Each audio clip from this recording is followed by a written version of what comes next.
이 음식은 너무 짜서 아무도 못 먹어요. 어머니, 요양원으로 옮기시는 게 어떨까요? 거기가 어머니 건강에 더 좋을 것 같아요. 어머니, 저희는 단지 어머니의 건강이 걱정될 뿐이에요. 요양원에서는 더 나은 돌봄을 받으실 수 있을 거예요. 어머니, 여기 충분히 오래 계셨잖아요. 저희에게도 사생활이 필요해요. 어머니가 이 집에 계속 매달려 있을 순 없어요. 맞아요, 어머니. 아버지에게서 이미 모든 걸 받으셨잖아요. 이제는 저희 생각도 좀 해주셔야 해요. 저희도 자기 삶이 필요하다고요. 어머니는 계속 이기적일 순 없어요. 모든 걸 혼자 차지할 수 있다고 생각하세요? 저희에게도 이 재산에 대한 권리가 있어요. 맞아요, 어머니. 아버지는 가셨잖아요. 이제 놓으세요. 저희가 모든 걸 처리할게요. 어머니는 그저 요양원에서 편안한 노후를 보내시면 돼요. 가을 오후의 옅은 황금빛 햇살이 한지 창문의 틈새로 스며들어 고풍스러운 한옥의 반들반들한 나무 바닥에 어렴풋한 빗줄기를 만들어냈다. 밖에서는 붉은 단풍잎들이 작은 불꽃처럼 빛나고 있었고 서늘한 가을 바람에 살랑거리며 검은 기와 지붕 위로 부드럽게 떨어졌다. 바스락거리는 낙엽 소리와 처마 밑에 걸린 풍경에 딩딩당당 소리가 어우러져 한국의 가을을 노래하는 듯했다. 창문으로 부드러운 빛이 스며드는 안방에서 김재성 씨는 오래된 참나무 침대에 누워 있었다. 시간의 흐름을 보여주는 짙은 나무결은 그의 야윈 얼굴의 주름과 닮아 있었다. 그의 하얀 머리카락은 꽃 수놓인 베개 위에 흩어져 있었고 창백한 피부는 저물어가는 햇살 아래 거의 투명해 보였다. 그의 눈은 감겨 있었고 눈가의 주름은 마치 인생의 지도에 새겨진 강줄기처럼 깊게 패여 있었다. 그의 옆에는 이미숙 씨가 낡은 등나무 의자에 앉아 있었고 그녀가 움직일 때마다 삐걱거리는 소리가 났다. 그녀의 마른 손, 갈색 반점으로 가득한 그 손으로 남편의 손을 부드럽게 쓰다듬었다. 마치 그의 약해진 몸에 따뜻함과 생명력을 불어넣으려는 듯했다. 그녀의 눈물 고인 눈에는 깊은 사랑과 걱정의 바다가 비쳐 보였다. 이 씨는 맏며느리 수연의 행동에 대한 고통스러운 기억에 잠겼다. 그녀의 눈앞에 오늘 아침의 장면이 떠올랐다. 차가운 표정과 날카로운 눈빛의 수연이 그녀가 방금 끓인 김치찌개를 망설임 없이 쓰레기통에 버리며 독서를 내뱉었다. 이 음식은 너무 짜서 아무도 못 먹어요. 찌개 그릇이 금속 쓰레기통에 부딪히는 소리가 여전히 그녀의 마음속에 메아리쳤다. 마치 이 집에서의 그녀의 위치를 일깨우는 경고음 같았다. 이 씨가 속삭였다. 그녀의 목소리는 가을 바람에 떨리는 낙엽처럼 떨렸다. 재성 씨, 어떠세요? 김 씨는 천천히 눈을 떴다. 그의 무거운 눈꺼풀은 마치 시간의 무게를 모두 짊어진 듯했다. 그의 입가에 희미한 미소가 떠올랐다. 마치 짙은 구름을 뚫고 나온 가느다란 빗줄기 같았다. 걱정 마세요. 난 괜찮아요. 그가 말했다. 온몸의 세포마다 고통이 스며들고 있었지만 아내를 안심시키려 했었다. 이 씨는 고개를 저었다. 그녀의 눈에 맺힌 눈물은 꽃잎 위에 이슬방울처럼 반짝이며 떨어질 듯 말 듯 했다. 당신은 항상 그렇게 말하지만 난 당신이 많이 힘들어하고 있다는 걸 알아요. 바로 그때 낡은 나무 문이 삐걱 소리를 내며 열렸고 수연이 들어왔다. 그녀의 얼굴은 세심하게 화장이 되어 있었고 그녀의 큰 눈은 주에 깊게 연습된 걱정의 표정으로 빛나고 있었다. 그녀는 김이 모락모락 나는 죽 한 그릇을 들고 있었고 쌀과 생강의 은은한 향기가 가을 오후의 습한 공기와 어우러졌다. 아버님, 제가 아버님께 드릴 죽을 끓였어요. 조금 드시겠어요? 수연이 말했다. 그녀의 목소리는 꿀처럼 달콤했고 김 씨가 없을 때 이 씨에게 쓰는 신랄한 어조와는 완전히 달랐다. 김 씨는 며느리를 바라보았다. 그의 늙은 눈은 여전히 어둠 속의 등불처럼 총명했다. 그는 수연의 모든 몸짓과 말에서 위선을 느꼈고 그의 마음은 운명에 보이지 않는 손에 짓눌린 듯 아팠다. 고마워, 얘야. 김 씨가 말했다. 그의 목소리는 고운 모래처럼 거칠었다. 조금 있다가 먹을게. 수연은 고개를 끄덕이고는 이 씨를 향해 돌아섰다. 그녀의 미소는 가식적이었고 칼날처럼 차가웠다. 어머님도 쉬세요. 제가 아버님을 돌볼게요. 이 씨는 수연이 손님이 올 때마다 자신에게 방에 있으라고 요구했던 일들을 떠올렸다. 노인을 보면 손님들의 기분이 상할 거예요. 이 씨는 마지못해 일어섰다.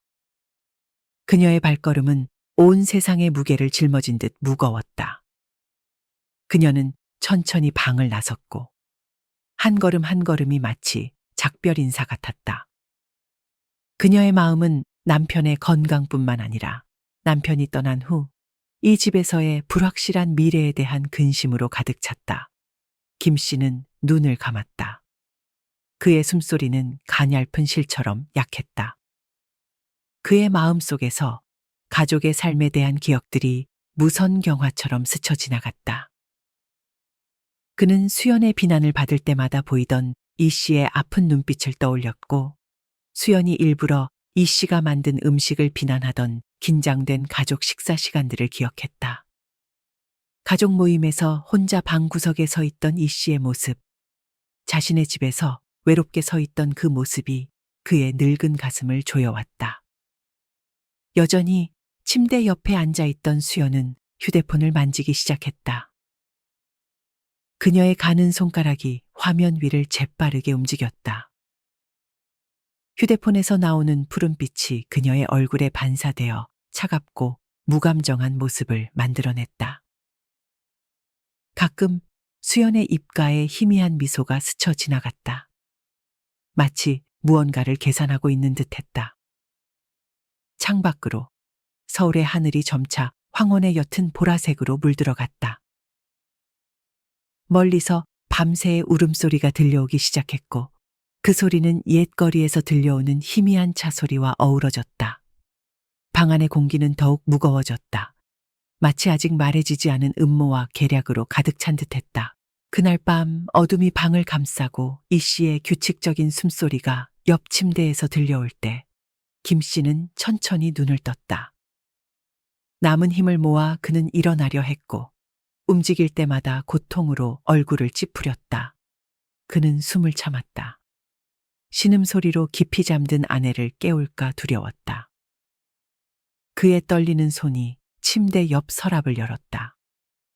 고요한 밤에 나무가 나무 위를 미끄러지는 소리가 들렸고 그의 심장은 더 빠르게 뛰기 시작했다.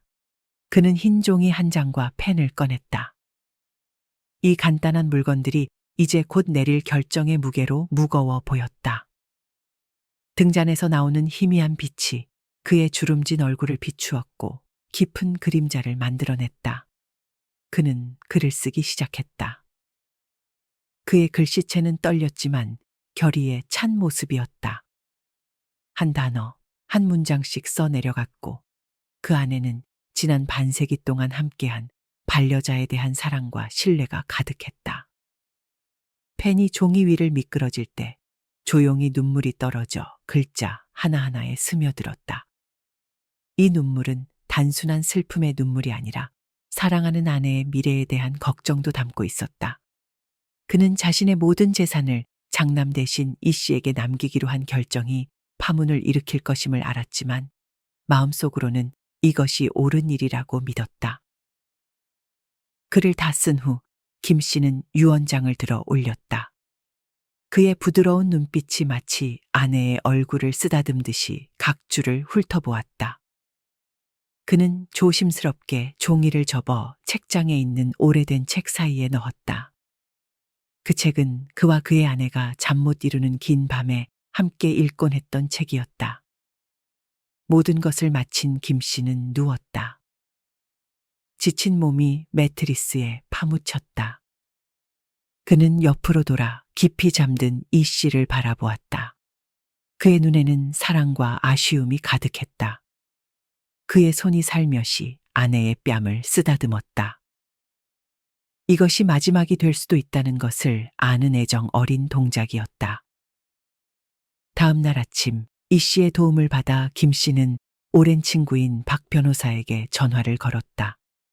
김 씨는 박 변호사에게 집으로 와달라고 부탁하며 중요한 법적 문제에 대해 도움이 필요하다고 설명했다. 박 변호사가 도착하자 김 씨는 그에게 전날 밤 쓴 종이를 건넸다. 친구여, 김 씨가 말했다. 그의 목소리는 약했지만 단호했다. 이 유언장을 법적으로 완성하는 데 도움이 필요해. 박 변호사는 초안을 읽어보고 이해한다는 듯이 고개를 끄덕였다. 그 후 며칠 동안 두 노친구는 많은 시간을 함께 보내며 김 씨의 마지막 소원이 공정하고 합법적으로 이행될 수 있도록 모든 세부 사항을 신중히 검토했다. 박 변호사는 김 씨에게 법적 측면에 대해 조언하며 그의 의사를 명확하고 정확하게 표현할 수 있도록 도왔다. 그들은 재산 분배 방법, 특히 모든 상황에서 이 씨의 권리를 보호하는 방법에 대해 심도 있게 논의했다. 공식 유언장 작성을 마친 후 김 씨는 박 변호사에게 이를 안전하게 보관하고 적절한 시기가 되었을 때만 공개해달라고 요청했다. 박 변호사는 오랜 친구의 뜻을 정확히 이행하겠다고 약속하며 유언장의 모든 조항이 엄격히 준수될 것임을 보장했다. 박 변호사가 김 씨의 집에 나타났을 때 이 유명한 변호사의 존재는 주목을 받지 않을 수 없었다. 노부모를 돌보기 위해 그곳에 있던 준과 그의 아내는 호기심과 긴장을 감추지 못했다. 준은 아내를 한쪽으로 데려가 속삭였다. 봤어? 저기 박 변호사야. 유언장과 상속 전문 변호사라고. 준의 아내는 눈을 반짝이며 고개를 끄덕였다. 알아요. 아버님이 유언장을 준비하시는 것 같아요. 그들은 의미심장한 눈빛을 교환했다. 둘의 마음속에 공통된 생각이 떠올랐다. 장남으로서 준이 당연히 유산의 주요 상속인이 될 것이라는 생각이었다. 어떻게 생각해요? 준의 아내가 낮은 목소리로 물었다. 아버님이 모든 걸 당신에게 남기실 거예요. 준은 자만의 찬 미소를 지었다. 다른 누가 있겠어? 난 장남이고 가문을 이어갈 사람이야. 그건 오래된 전통이지. 하지만 그들은 알지 못했다. 닫힌 서재문 뒤에서 김 씨와 박 변호사가 완전히 다른 계획에 대해 논의하고 있다는 것을. 그 계획은 그들의 모든 기대를 뒤엎고 가족의 감정을 극한으로 시험할 것이었다. 시간이 흘러가면서 김 씨의 건강은 바람 앞에 촛불처럼 점점 약해졌다. 방 안은 약 냄새와 그의 무거운 숨소리로 가득 찼다. 잠을 제대로 못 자 눈 밑이 퀭한 이 씨는 거의 남편의 침대를 떠나지 않았다. 그녀의 주름진 손은 마치 빠져나가는 생명을 붙잡으려는 듯 남편의 손을 꼭 잡고 있었다. 수연과 그녀의 남편 준은 자주 방문했다. 그들은 잘 연습된 걱정스러운 표정으로 방에 들어섰지만 그들의 눈은 그 뒤에 숨겨진 계산을 완전히 감추지 못했다. 그들이 김 씨의 상태를 물을 때마다 그들의 목소리에는 뭔가 가식적인 것이 있었다. 마치 조급함을 억누르려는 듯했다. 어느 오후 노을빛이 창문을 통해 들어와 김 씨의 창백한 얼굴에 부드러운 빗줄기를 만들 때 방에는 노부부만 남아 있었다. 김 씨는 마지막 힘을 다해 아내의 손을 꼭 잡았다. 그의 손은 떨렸지만 그의 눈빛은 사랑과 결의로 가득 차 있었다. 미수가 그가 속삭였다. 그의 목소리는 약했지만 감정이 가득했다. 내게 한 가지 약속해줘. 이 씨는 목이 메었고 늙은 눈에 눈물이 고였다. 네, 말씀하세요. 김 씨는 깊게 숨을 들이쉬었다. 마치 마지막 말을 위해 남은 모든 힘을 모으는 것 같았다. 내가 더 이상 곁에 없더라도 강하고 행복하게 살아. 우리 자식들이라도 당신을 아프게 하지 못하게 해. 그의 말은 화살처럼 이 씨의 심장을 관통했다. 그녀는 울음을 터뜨리며 남편의 손을 꽉 잡았고 눈물이 침대 시트를 적셨다. 약속할게요. 강해질게요. 그녀는 흐느끼며 말했다. 하지만 당신도 계속 싸워주겠다고 약속해주세요. 김 씨는 약하게 미소 지으며 고개를 끄덕였다. 하지만 그의 눈빛에서 이 씨는 수용의 표정을 보았다. 그는 자신의 시간이 얼마 남지 않았음을 알고 있었다. 그날 밤 그들은 나란히 누워 손을 잡고 어둠 속에서 서로의 숨소리를 들으며 마지막 순간들을 기억 속에 새기려는 듯했다. 수연과 준이 자주 들르는 동안 김 씨 부부의 둘째 아들 민수와 그의 아내 지은은 부모님을 자주 방문할 기회가 없었다. 서울에서의 바쁜 생활과 몇 시간이나 걸리는 운전거리로 인해 그들은 주말이나 휴일에만 방문할 수 있었다. 드문 주말 오후 민수와 지은이 방문했을 때 그들은 김 씨의 건강 상태에 충격을 받았다.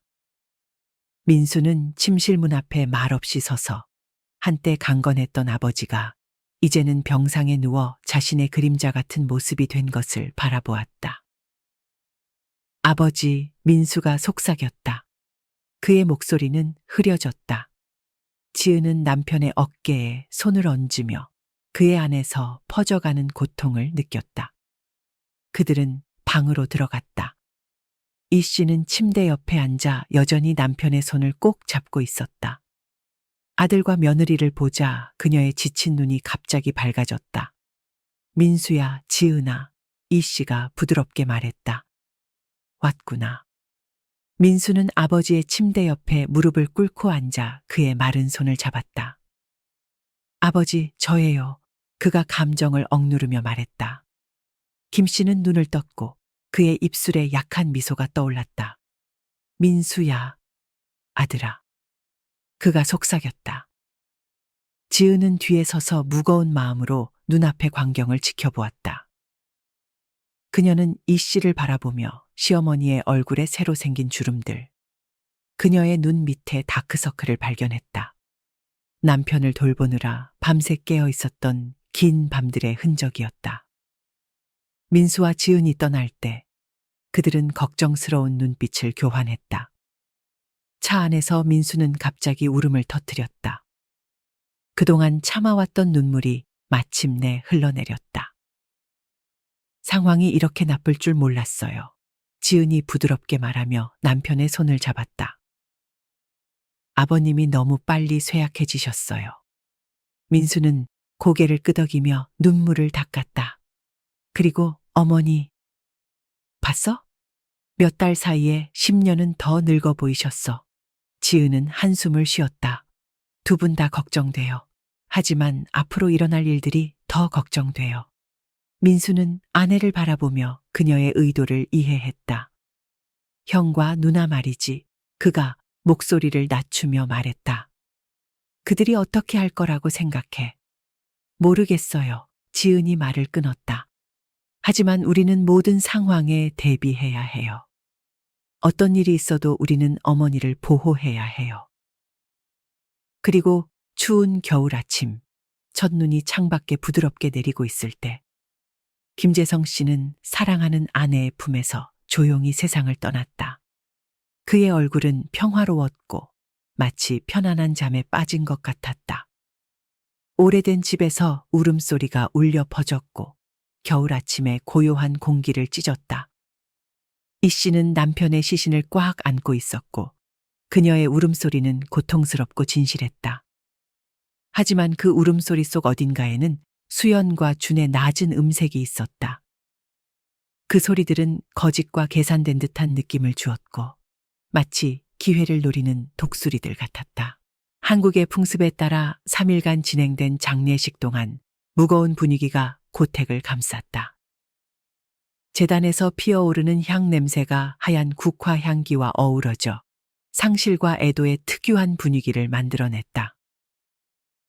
순백의 한복 상복을 입은 이 씨는 남편의 영정 앞에 말없이 서 있었다. 그녀의 얼굴에는 고통의 주름이 깊게 패였고 울어서 부어오른 눈에는 여전히 특별한 강인함이 빛나고 있었다. 그녀의 작은 손은 염주를 꽉 쥐고 있었고 입술은 기도를 중얼거리고 있었다. 그녀의 숨결 하나하나에는 대양과 같은 슬픔이 담겨 있었지만 그녀는 여전히 등을 꼿꼿이 펴고 있었다. 마치 남편과의 마지막 약속을 지키려는 듯했다. 수연과 준이 옆에 서 있었고 그들의 표정은 복잡한 감정의 그림이었다. 얼굴에는 슬픔이 역력했지만 눈 밑바닥에는 미래에 대한 희미한 희망의 빛이 반짝이고 있었다.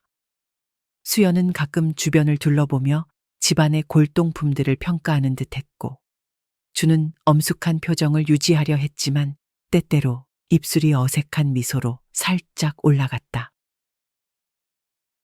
김 씨 부부의 둘째 아들 민호와 그의 아내 은지도 장례식에 참석했다. 민호는 어머니 옆에 서서 흐느낌에 어깨를 떨었다. 그의 눈은 붉게 충혈되어 있었고 아버지의 마지막 날들을 함께 보내지 못한 후회로 가득 차 있었다. 은지는 진실함과 따뜻함이 가득한 까만 눈동자로 항상 이씨 곁을 지켰다. 그녀는 부드럽게 시어머니의 손을 잡고 때때로 볼을 타고 흐르는 눈물을 닦아주었다. 마지막 조문객들이 떠나고 집은 상실감의 무거운 분위기에 잠겼다. 이씨는 익숙한 의자에 앉아 공허한 눈빛으로 허공을 바라보았다. 수연과 준은 방 한구석에서 소공어리며 때때로 계산적인 눈빛으로 이씨를 바라보았다. 은지가 이씨 옆으로 다가가 의자 옆에 무릎을 꿇고 그녀의 손을 잡았다. 어머니, 그녀가 부드럽게 말했다. 그녀의 목소리에는 진실한 따뜻함과 관심이 담겨 있었다. 오늘 밤 제가 어머니와 함께 있을게요. 이 씨는 은지 쪽으로 고개를 돌렸다.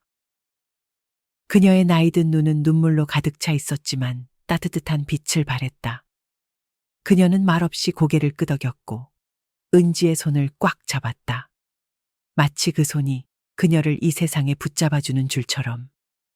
그날 밤 모두가 잠든 후 이 씨의 흐느끼는 소리가 어두운 방에 울려 퍼졌다.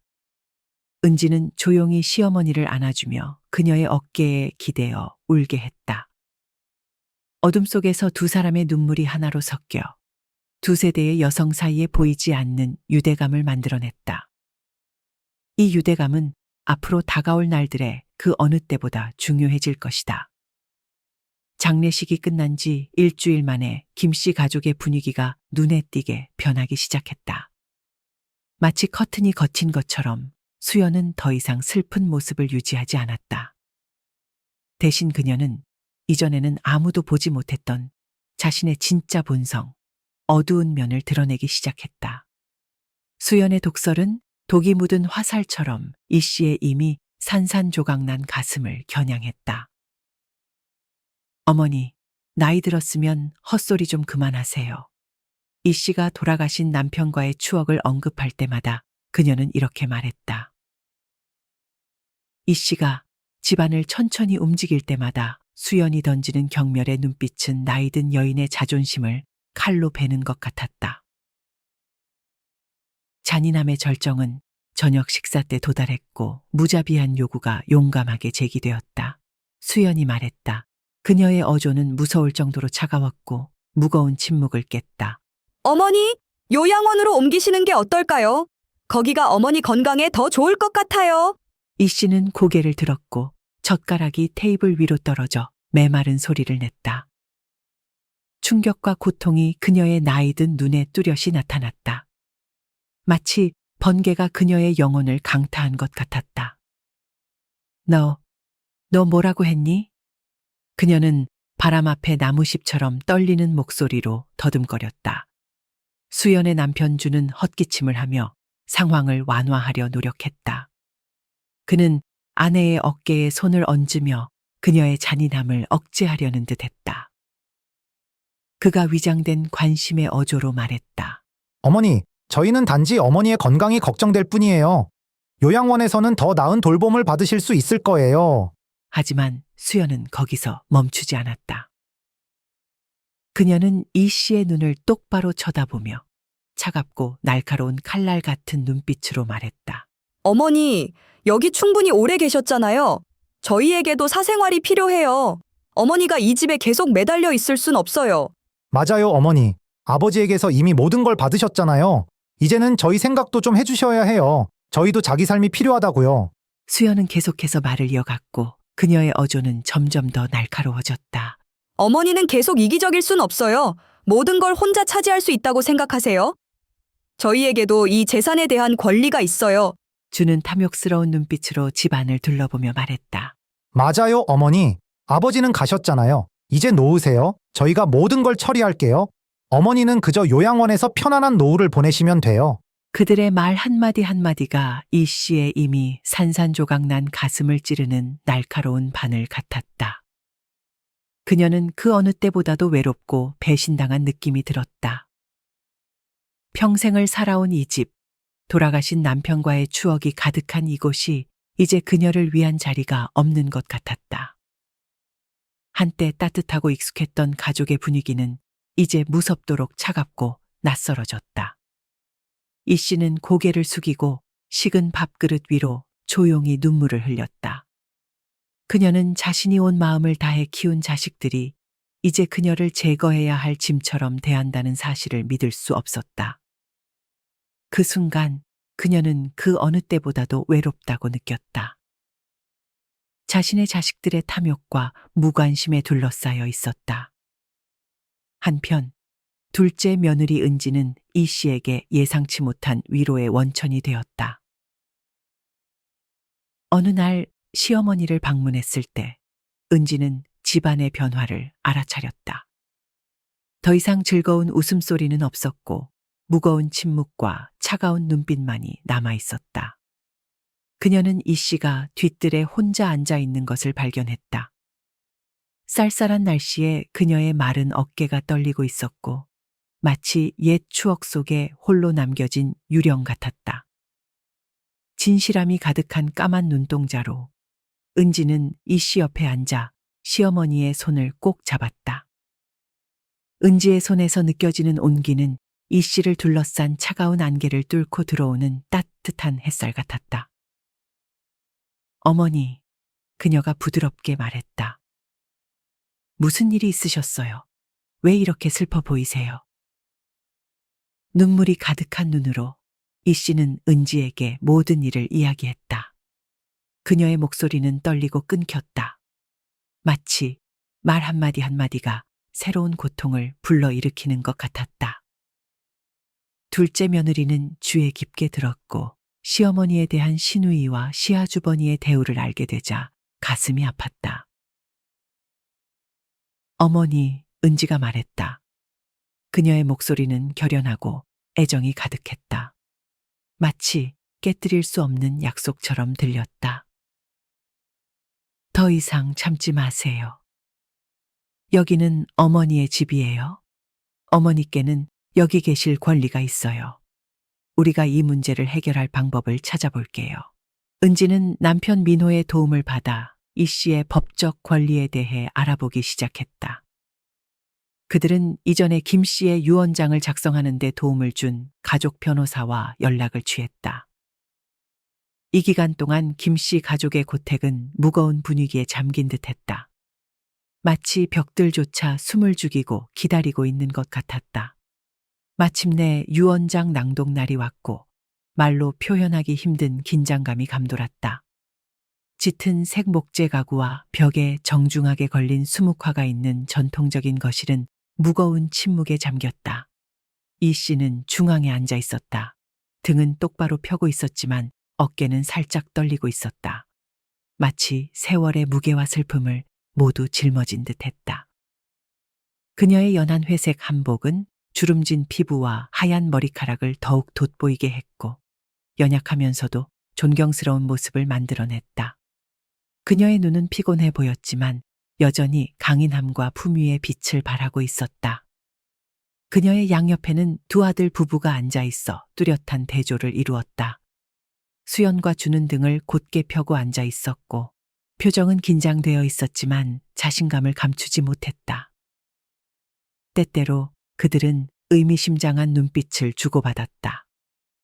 마치 둘만 아는 비밀을 공유하는 듯 했다. 비싼 정장을 입은 수연은 계속해서 손목의 옥팔찌를 만지작거렸다. 이는 차분한 외모 아래 숨겨진 불안을 드러내는 행동이었다. 반면에 민호와 은지는 어머니 바로 옆에 앉아 있었고 그들의 자세에서 보호와 관심이 느껴졌다. 부드러운 스웨터를 입은 은지는 이 씨의 손을 부드럽게 잡고 있었다. 그녀의 손가락은 따뜻하고 안정적이었다. 차분하지만 단호한 표정의 민호는 어머니의 어깨에 손을 얹고 있었다. 마치 어머니에게 힘을 전하려는 듯했다. 그들의 눈빛은 걱정스러워 보였지만 여전히 연로한 어머니를 향한 사랑과 지지로 가득 차 있었다. 변호사 백발이 섞인 중년 남성은 금태 안경을 쓰고 있었다. 그가 유언장을 읽기 시작했다. 그의 목소리는 깊고 따뜻했지만 또렷했다. 조용한 방에서 각 단어는 마치 심장 박동처럼 울렸다. 그가 모든 집과 재산이 이 씨의 소유라고 선언했을 때 방 안의 공기가 얼어붙은 듯했다. 수연과 주는 마치 벼락을 맞은 듯했다. 충격과 후회가 그들의 얼굴에 뚜렷이 나타났다. 수연의 얼굴에서 혈색이 사라져 무서울 정도로 창백해졌다. 그녀의 눈은 놀라움으로 크게 떠졌고 입술은 뭔가 말하려는 듯 떨렸지만 아무 말도 나오지 않았다. 주는 얼굴이 굳어진 채 아내의 손을 꽉 잡았고 그의 손가락 마디는 하얗게 변했다. 한편 민호와 은지는 안도의 한숨을 내쉬었고 그들의 어깨는 무거운 짐을 내려놓은 듯 펴졌다. 그들의 눈에는 기쁨과 만족감이 비쳤지만 수연과 준을 바라볼 때는 약간의 걱정도 함께 있었다. 이 씨는 그 자리에 앉아 있었다. 표정은 평온해 보였지만 마음속은 파도치고 있었다. 그녀는 남편의 마지막 말을 떠올렸고 이제야 그 말의 깊은 의미를 이해했다. 남편은 멀리 내다보았고 곁에 없을 때조차 그녀를 보호하고 있었던 것이다. 조용히 한 방울의 눈물이 그녀의 뺨을 타고 흘러내렸다. 그 눈물은 창백한 아침빛 아래에서 반짝였고 슬픔과 감사 그리고 약간의 쓰라림을 담고 있었다. 방 안은 무거운 침묵에 휩싸였고 오직 숨소리와 종이 바스락거리는 소리만이 고요를 깨뜨렸다. 이 씨는 그 자리에 앉아 있었다. 그녀의 표정은 잔잔한 가을 호수처럼 평온해 보였지만 그녀의 마음속에서는 감정의 폭풍이 휘몰아치고 있었다. 남편의 마지막 말이 그녀의 마음속에 울려 퍼졌다. 각각의 단어가 복잡한 퍼즐의 마지막 조각들처럼 맞춰지고 있었다. 이제 그녀는 그 말의 깊은 의미를 완전히 이해했다. 그녀의 평생의 반려자는 멀리 내다보았고 이 세상에 더 이상 존재하지 않을 때조차 그녀를 보호하기 위해 날개를 펼쳐두었던 것이다. 이 깨달음은 그녀의 가슴을 아프게 했다. 감사함과 동시에 깊은 그리움이 밀려왔다. 이 고요한 순간 수연이 갑자기 이 씨 앞에 무릎을 꿇었다. 그녀의 눈은 붉게 충혈되어 있었고 곧 흘러내릴 것 같은 눈물로 반짝였다. 그녀의 목소리는 떨렸다. 마치 각각의 단어가 목구멍에 보이지 않는 장벽을 넘어서야 하는 것처럼 들렸다. 어머니, 그녀가 흐느끼며 말했다. 죄송합니다.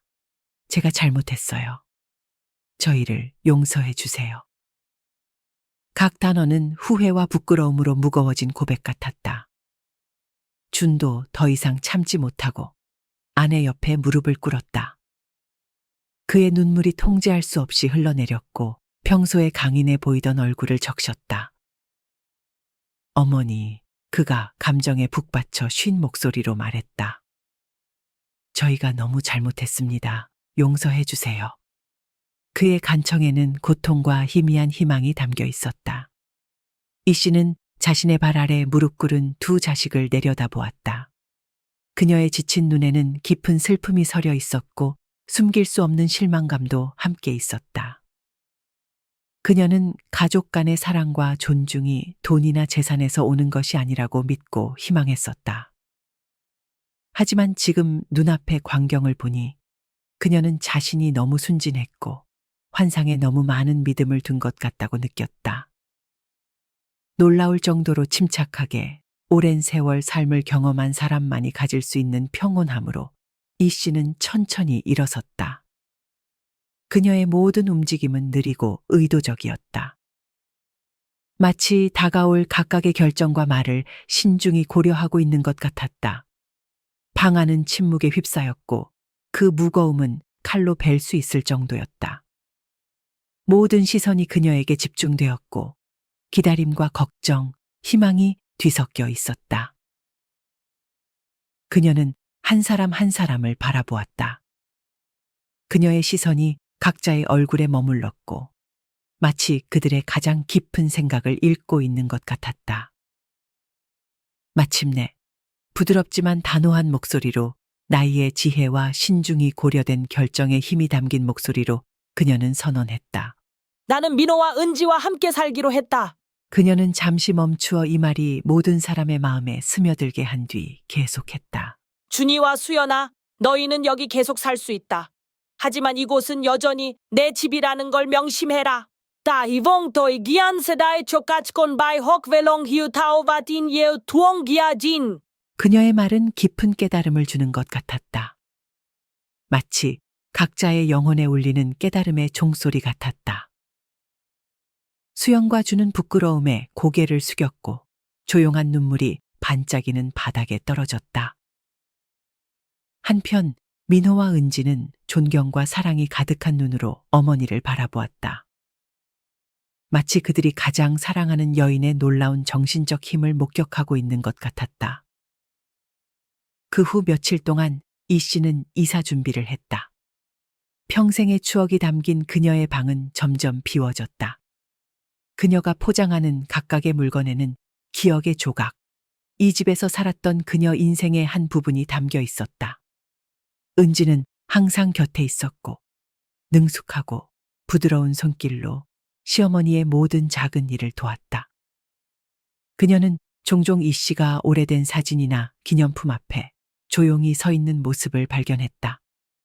이 씨의 눈은 멀리 보고 있었고 마치 지나간 순간들을 다시 살고 있는 것 같았다.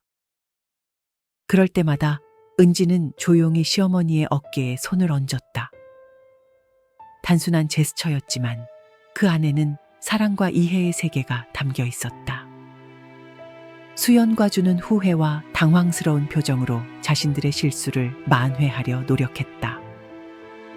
그들은 어색하게 포장을 돕고 이 씨와 대화를 시도했지만 그들의 모든 노력은 서툴고 어색해 보였다.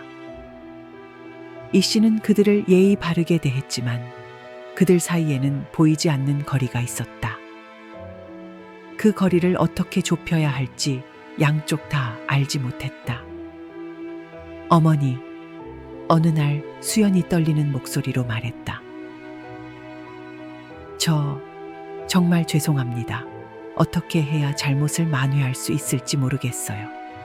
이 씨는 며느리를 바라보았다. 그녀의 눈빛은 부드러웠지만 여전히 깊은 슬픔이 담겨 있었다. 수연아, 때로는 상처가 아물려면 시간이 필요하단다. 어머니에게 시간을 주고 너 자신에게도 가족의 진정한 의미에 대해 생각할 시간을 줘라. 마침내 이 씨가 집을 떠나는 날이 왔다. 그날 서울의 하늘은 드물게 맑았다. 마치 하늘도 그녀의 떠남을 아름다운 날씨로 배웅하려는 듯했다. 그녀는 대문 앞에 서서 마지막 개인 물품들이 담긴 작은 가방을 꼭 쥐고 있었다.